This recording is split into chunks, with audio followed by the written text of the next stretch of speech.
Hello friends, તમારું સ્વાગત છે અમારી ચેનલ સિમ્પલ ગુજરાતી રસોઈમાં।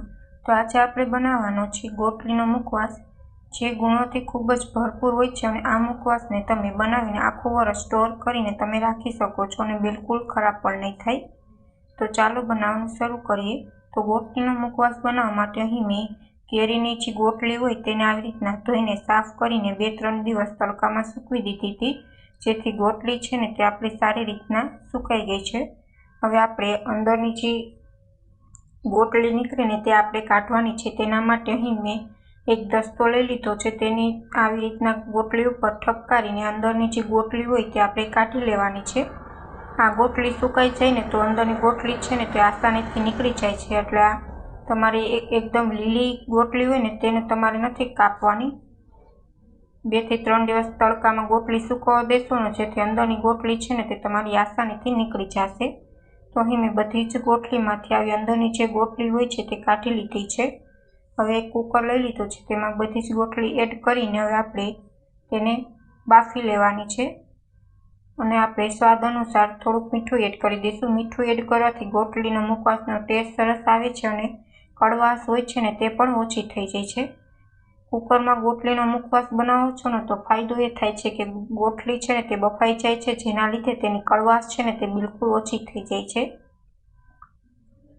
અમુક લોકો ગોટલીને શેકીને મુખવાસ બનાવતા હોય છે, પણ તે મુખવાસ આની કમ્પેરમાં સહેજ તુરો બનતો હોય છે અને આ બોઇલ થઈ જાય છે એટલે આની કડવાશ છે ને તે ઓછી થઈ જાય છે। હવે આવી રીતના મેં સ્લાઇસરમાં તેની સ્લાઇસર કરી લીધી છે ગોટલીની।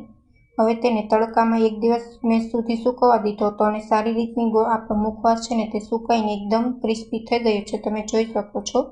આસાનીથી હાથથી તૂટી જાય છે। તડકો સારો હતો એટલે એકદમ સુકાઈ ગઈ છે ગોટલીનો મુખવાસ અને સ્લાઇસર પણ પાતળી કરી છે એટલે આસાનીથી સુકાઈ ગયું છે। હવે 1 ચમચી ઘી લીધું છે, હવે તેમાં આપણે આ મુખવાસને શેકી લઈશું। આવી રીતના શેકવાથી ગોટલીનો મુખવાસનો ટેસ્ટ છે ને તે સરસ આવે છે અને આવી રીતના શેકી લે છો ને તો પાણીનો ભાગ હોય છે તે દૂર થઈ જાય છે, જેથી આપણો મુખવાસ આખું વર્ષ સ્ટોર કરીને રાખી શકાય છે, બિલકુલ ખરાબ નહીં થાય। હવે 2 થી 3 મિનિટ સુધી આપણે ઘીમાં મુખવાસને સારી રીતના સાતળી લઈશું।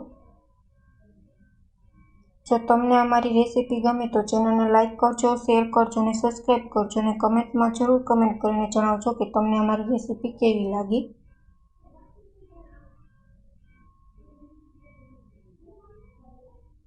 તો આપણે 2 થી 3 મિનિટ થઈ ગઈ છે અને મુખવાસ છે તે ઘીમાં સારી રીતના સતળાઈ ગયો છે।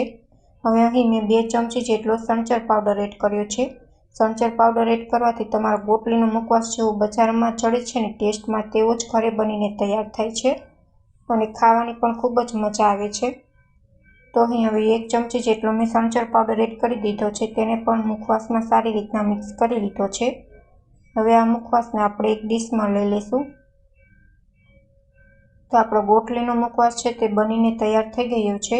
હવે આ મુખવાસ આપણો ઠંડો થઈ જાય ત્યાર પછી તમે કોઈ પણ કન્ટેનરમાં સ્ટોર કરીને તમે રાખી શકો છો। તો ઈજી છે ને એકદમ બનાવો ગોટલીનો મુખવાસ। Thank you for my watching video.